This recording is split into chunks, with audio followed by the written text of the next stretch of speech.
咦？你咪陳春福？喂，你講清楚啲，係奧脱陳春福啊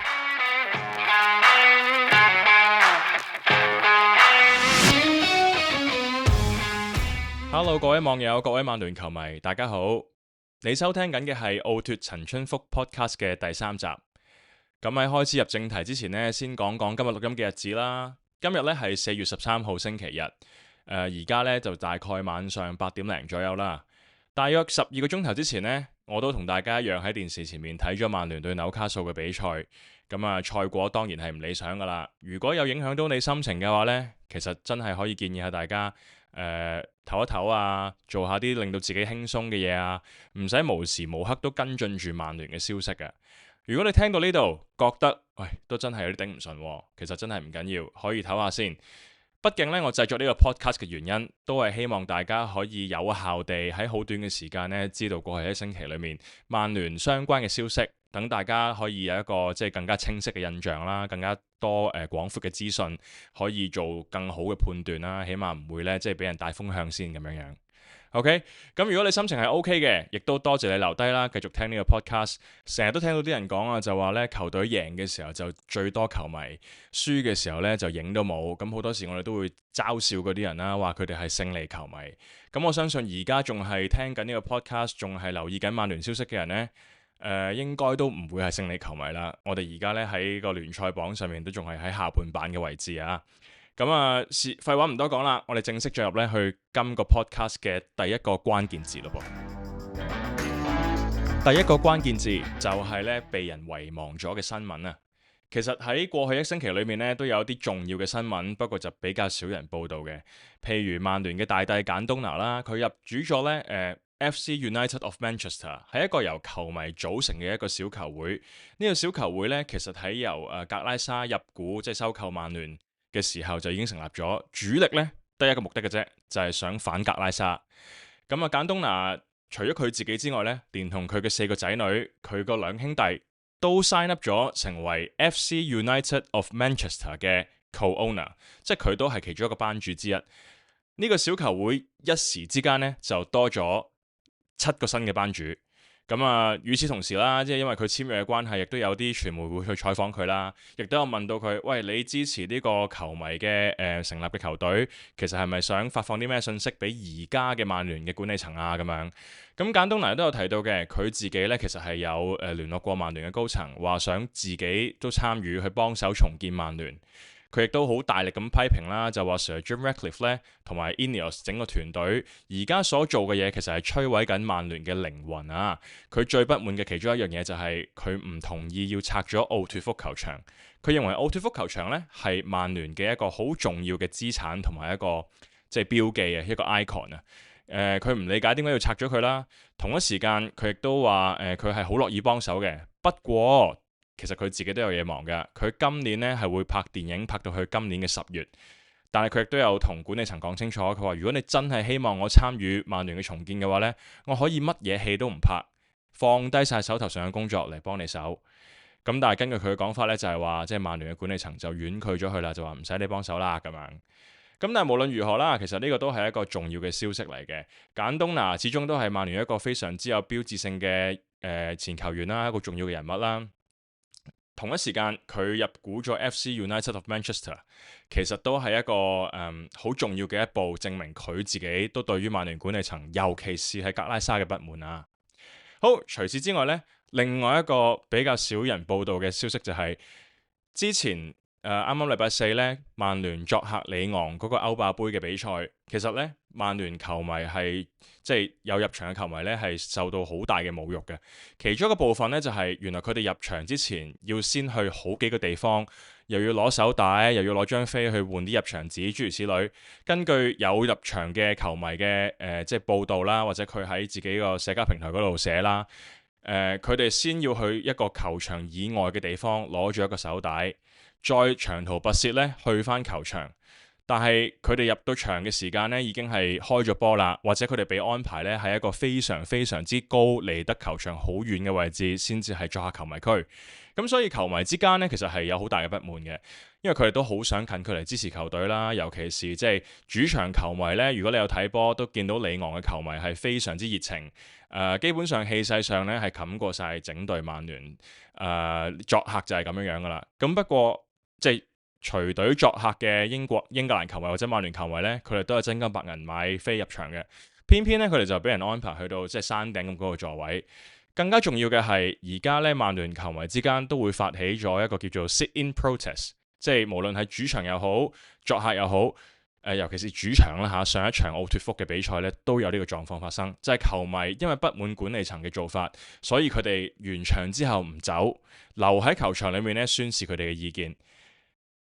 據了解呢，即係睇翻一啲外媒嘅報導，佢哋係有同里昂嗰邊溝通過。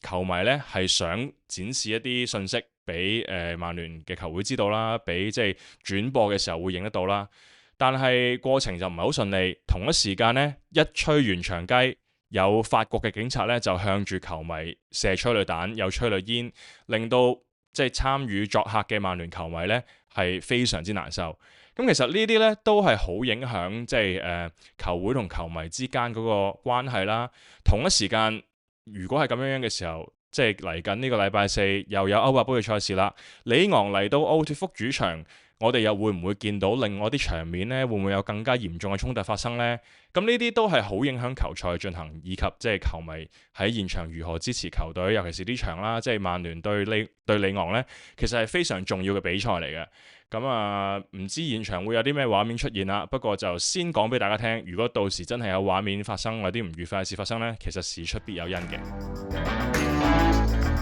第二個關鍵字就係夏季嘅轉會窗。基本上曼聯球迷對於即係全曼聯呢三個字咧都司空見慣㗎啦。不過喺過去呢個星期，The Athletic 嘅隨隊記者、曼聯專責記者 Laurie Whitwell 就寫咗一篇都幾長嘅深度文章，就確認咗曼聯喺即係收購嘅清單上面呢，有兩個名字係必然會傾嘅。第一個就係狼隊嘅攻擊球員 Matheus Cunha，佢係一個巴西人啦，佢本身都係喺狼隊咧踢9號位或者10號位嘅。另外一個就係葉士域治嘅年輕前鋒 Liam Delap， 佢本身咧都係一個曼城嘅青訓產品，同Jason Wilcox 合作過啦，之後咧就賣咗葉士域治。其實而家咧曼城都係有一個 buyback clause 嘅，可以買翻嚟用一個比較低嘅價錢。咁但係有傳咧就話，如果葉士域治會降班嘅話，Liam Delap 咧係會有一個更加平嘅即係解約金，咁就容易啲買到佢。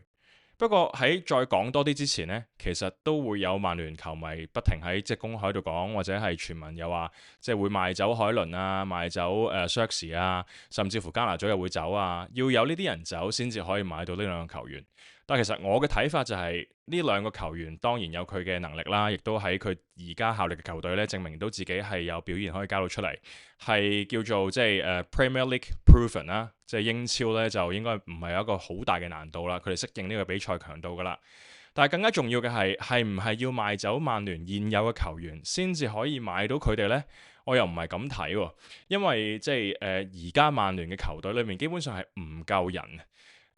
尤其是即係借走咗，譬如安東尼啊、華舒福啊呢啲球員之後呢，而家球隊嘅陣容同埋深度係不足以捱到成個賽季，無論幾多線作戰都好啦，適當嘅輪換呢先至可以捱晒一整個 season 嘅。如果買咗嗰兩個球員翻嚟，即係一方面，因為我哋都有啲球員會離隊啦，包括譬如連迪路夫啦，包括譬如希頓啦、Johnny Evans 啦，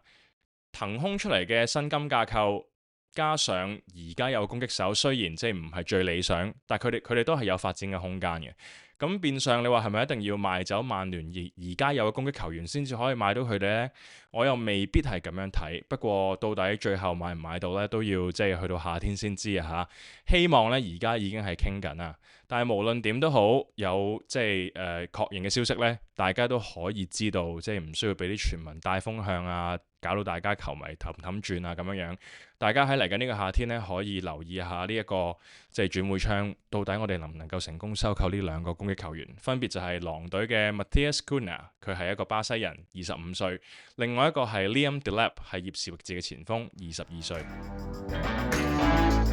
第三個關鍵字其實呢就係我嘅個人評論，咁我相信大家都會想知㗎啦，包括譬如我點樣睇 Onana 嗰件風波啦，以及我點樣評論嗰件事啦，到底佢又係咪一個非常之差嘅門將啦？通常講呢啲咁敏感嘅題目呢，我諗最簡單都係要利申先啦嚇。我呢並唔覺得 Onana 係一個頂級嘅門將。OK， 我再講多次啊，我覺得 Onana 並唔係一個頂級門將。佢有佢嘅缺點，佢有佢需要改善嘅嘢，但係佢亦都有一啲表現好嘅能力。譬如上年歐聯決賽，唔係上年啦，已經係前年嘅歐聯決賽呢。國米對曼城嘅時候，唔係單純我講啊，即係哥迪奧拿都有講過，Onana 嘅傳球能力呢係打破咗曼城逼搶嘅一個體系，方便到國米呢製造攻勢嘅。咁當然，你話守門員最需要嘅嘢係咩呢？咁當然梗係守住個籠啦。但係現代足球已經好難用零和遊戲嘅方式去諗㗎啦。至於馬迪話 Onana 係唔係曼聯史上其中一個數據最差嘅門將呢？咁其實 The Athletic 亦都就住呢句説話做咗一篇好長嘅文章。嗰篇文章咧係來自 The Athletic 嘅數據部門嘅一個作者啦，個名就叫做 Conor O'Neill。佢本身都係一個即係專門研究足球數據嘅人物啦。咁嗰篇文章都幾長嘅，亦都用咗一啲報表咧，即係用咗一啲 table 去方便大家睇得明。我先接住落嚟咧講一講嗰個表上面嘅一啲數據，等大家知道嗰個討論嘅方向係點啊。Onana 到底係咪曼聯歷史上數據最差門將呢？冇錯，絕對係。喺個表上面，你會見到 Onana 排名最低嘅。點解呢？因為佢羅列咗出場嘅數字啦，每一場失球嘅數字，同埋佢可以保持零封嘅百分比。喺呢三項數據上面呢，Onana 係出場69次，平均每一場失球1.4球，可以零封嘅百分比呢只有26%。咁至於大家都話，唔應該放走佢嘅迪基亞，佢係排第幾呢？喺呢個表上面，其實佢都只不過係排第2，出場415次，每一場平均失球1.1球，能夠保持零封嘅數字係35%。咁雖然啦，佢只係排第2，但係其實已經咧喺百分比上面高過 Onana 9% 噶啦。OK， 如果用翻比賽數字嚟計呢，嗰9% 可能都已經幾有影響力噶啦。但係值得注意嘅係，接住落嚟文章亦都有提到啦，今年嘅英超呢，應該話近呢2年嘅英超啦，其實喺 Skill Corner 另外一個數據分析網站嘅評論去講啦嚇，以強度嚟計呢，係近呢6屆裏面最強嗰2屆。尤其是今年啊，就算即係唔係分析足球數據嘅人都會見到，包括一啲以往嘅中游球隊、下游球隊，例如班尼茅夫啦、森林啦、富咸啦，佢哋都有相對出色嘅表現。以強度嚟計，英超係難踢咗嘅。相比迪基亞嗰400幾場比賽，有一部分嘅比賽呢，嗰個足球嘅強度仲未係好似近呢幾季咁強，亦都未有咁複雜。下一張圖喺嗰個 The Athletic 嘅文章嗰度咧，亦都顯示到由2022-23球季開始啦嚇，其實曼聯每一場平均面對嘅射門數字咧係大幅提升咗好多，相比過往嘅球季咧，尤其是英超嘅平均數都係高出一個比較大嘅百分比嘅，即係變相守門員面對嘅威脅係大好多嘅。咁啊，同一篇文章嘅第3個報表亦都有睇到啦。如果單純計曼聯嘅門將之中，佢當然咧唔係名列前茅啦，當然係即係籮底橙啦。但係其實喺現役嘅英超門將裏面，係唔係有好多人好得過佢？好似好多網民所謂啊，隨手執個門將呢都可以好過 Onana 表現。咁第3個表就見到呢，到底 Onana 喺整個英超嘅 shot stopping 嘅排名同埋 goal prevention 上面呢，係唔係做得好？喺呢個表上面，其實 Onana 係排名第5嘅。如果你睇翻佢面對嘅射門次數呢，亦都係喺頭10位門將裏面對射門最多嘅門將，一共呢係面對332球，射中籠嘅數目呢係有93球，但係失球數字咧係87球。喺 goals prevented 方面，佢嘅數字係6啊，比佢好嘅咧分別係狼隊祖斯沙、維拉嘅馬天尼斯、熱刺嘅 Vicario， 第一名係曼城嘅 Ederson。但係喺 goals prevented rate 嚟講，即係佢每一場平均能唔能夠即係以譬如出營啦，譬如打手錘啦，諸如此類嘅防守動作去防止入球呢，佢個 rate 嘅數字係1.1，同佢對上3位係一樣，只有曼城嘅 Ederson 高過佢係1.2。OK， 咁所以其實喺呢一個方面嚟講呢，又唔見得佢特別差。咁根據呢3個表嚟睇，其實就即係話，當然喺曼聯球迷角度嚟睇，以及佢過往嘅即係佢師兄啦嚇，過往嘅門將去比較，冇錯，Onana 的而且確係差嘅。尤其是以曼聯呢個即係級數嘅球隊嚟講，球迷咧對佢期望絕對係好高。但係另外一個問題，點解要帶出第2同第3個表嘅數字俾大家知道呢？我想大家明白嘅嘢係，即係我唔係幫 Onana 講説話，我亦都唔係話咧求其揾個角度，希望大家覺得 Onana 都唔係咁差啫。而個重點係，假設我哋的而且確將佢賣去另外一個地方，賣去沙地，籌翻啲錢翻嚟，換一個所謂有相對英超門將經驗嘅人都好，佢喺英超嚟講呢，亦都唔算係最差嘅人。相對地，英超嘅強度提高咗。如果我哋的而且確要換一個門將翻嚟，我哋要考慮嘅嘢就係有冇替代嘅人選。無論你幾憎一個球員都好啦嚇，其實呢，大家最着眼嘅嘢應該係一方面你可以即係取笑佢，可以做好多唔同嘅方法謾罵佢點樣都好。但同一時間，我哋要面對嘅現實就係能唔能夠揾到一個現役嚟講，好似好多 comment 都有話，隨手執一個呢都比佢好嘅門將。喺另外一個數據嗰個表嚟睇呢，就未必係啦。咁 Onana 喺即係10個門將裏面咧，排名第5，都算中規中矩啦。但係比佢好嘅呢，就係狼隊祖斯沙、維拉嘅馬天尼斯、熱刺嘅 Vicario 以及曼城嘅門將。咁到底我哋能唔能夠即係換得到另外嗰4個呢？我唔肯定啊。但係至於佢係咪喺英超嚟講特別差，以數據嚟睇又未至於最差。如果要換佢嘅話，我哋要揾一個替補嘅人選呢，亦都唔係話好似網民講隨手執一個都好過佢咁容易嘅。除此之外，亦都好多人會話啦，即係當年呢，就唔應該放走迪基亞，唔應該俾佢自由身離開曼聯，應該 keep 住佢喺度。就算有一個比較即係有競爭性嘅後備門將爭下都好啦，唔應該放走佢。但係如果以 Ineos 入主之後嗰個重整嘅薪酬架構嚟睇呢，當年迪基亞嘅35萬磅周薪，其實都應該係會係 Sir Jim Ratcliffe 希望清走其中一個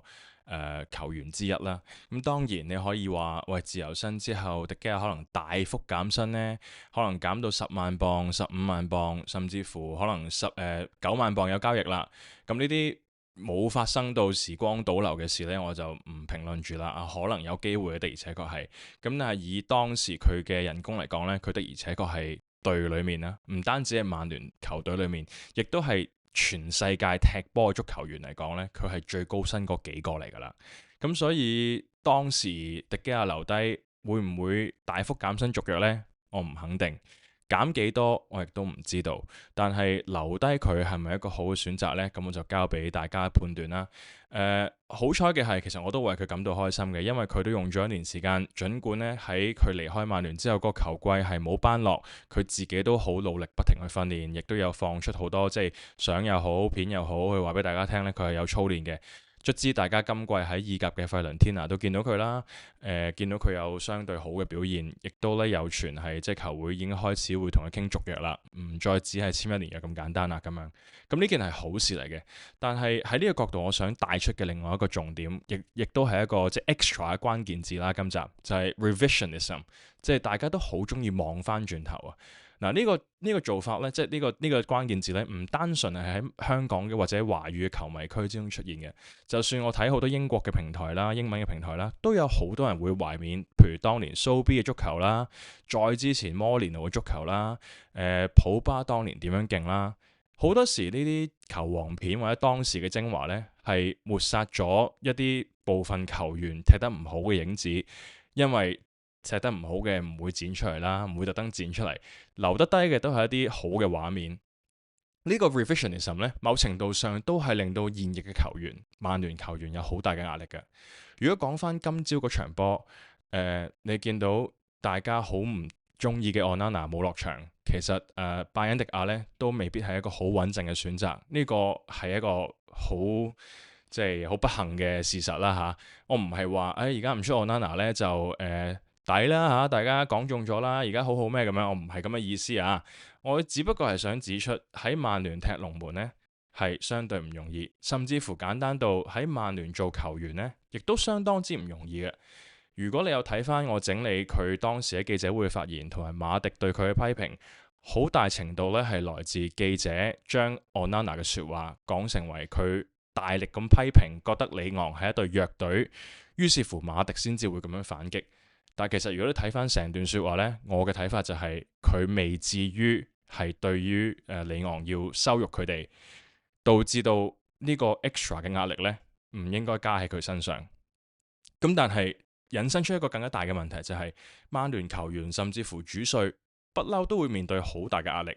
我哋褪翻前少少去睇 Kobbie Mainoo， 佢有一段時間傷出咗。不過，亦都有坊間咧有傳言就話，喂，佢要求18萬磅周薪，如果唔係佢就唔續約啦。然之後大家點樣話佢呢？咁賣走佢咯，佢邊度值18萬磅啊？當時球員其實冇出過嚟講過嘢，亦都唔能夠喺場上面呢用能力去展現自己係值某個價錢，甚至乎佢公開露面嘅時間都好少。但係咁樣都已經惹嚟大部分人嘅按住一啲傳聞嘅評論。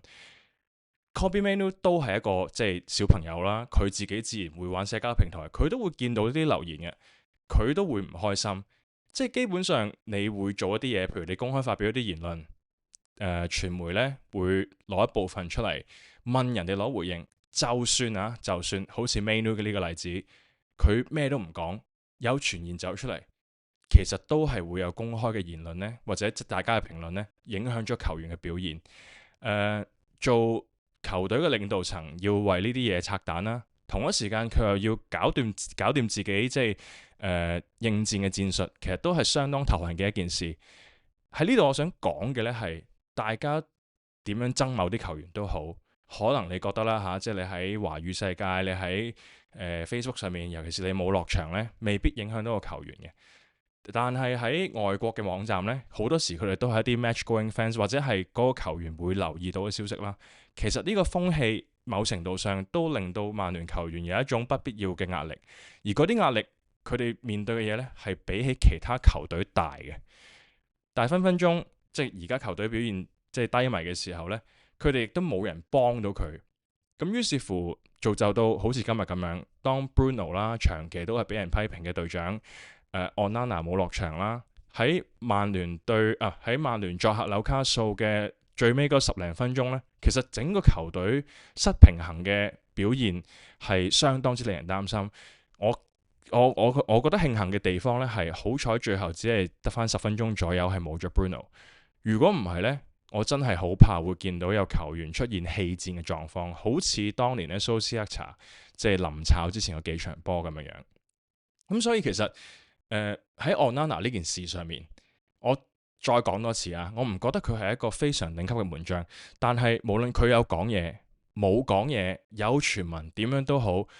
喺曼聯嘅球迷眼中，如果我哋將佢同以往嘅即係名宿啦，或者係好叻好即係表現非常出眾嘅球員相比，甚至乎當年贏過嘅獎杯相比呢，而家嘅球員係好難追得上佢哋嗰個水準。我哋可以公道地比較嘅，只能夠話佢能唔能夠追得上英超其他球隊嘅水準。喺重建嘅呢段期間，我希望球迷都可以即係反思一下，到底我哋用邊一把尺去衡量個球員嘅表現呢？我哋係咪用緊公道嘅方法去評價嗰啲人呢？就好似加利仔同堅尼，佢哋長期都會發表對於曼聯球員嘅一啲評論，對於戰術嘅評論，對於球場上表現嘅不滿。但係好多時，尤其是堅尼啦，就好似點講呢？好似我見到坊間都好多人會話 Netflix 有套短片嘅電視劇《Adolescence》混沌少年時，到底係咪要一鏡到底呢？好多時大家做嘅所謂評論，只係講緊你覺得好睇嘅拍法係點樣，並唔代表你覺得好嘅嘢呢係絕對地就係要咁樣做噶啦。同樣道理放翻喺堅尼身上面呢，我經常都聽到佢批評 Bruno 嘅說話，但係我只不過係覺得佢係發表緊佢認為佢心目中最好嘅隊長係點樣樣。如果佢做隊長呢，佢就會咁樣做啦。而 Bruno 係做唔到堅尼做嘅嘢，呢個先至係其中一個即係我點樣去解讀堅尼說話嘅批評。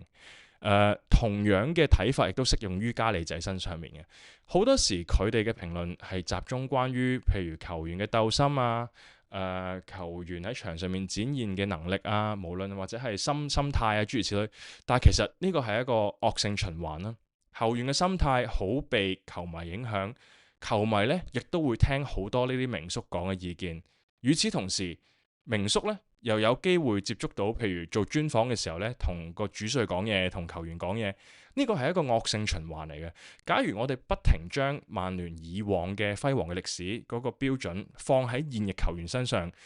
而無視其實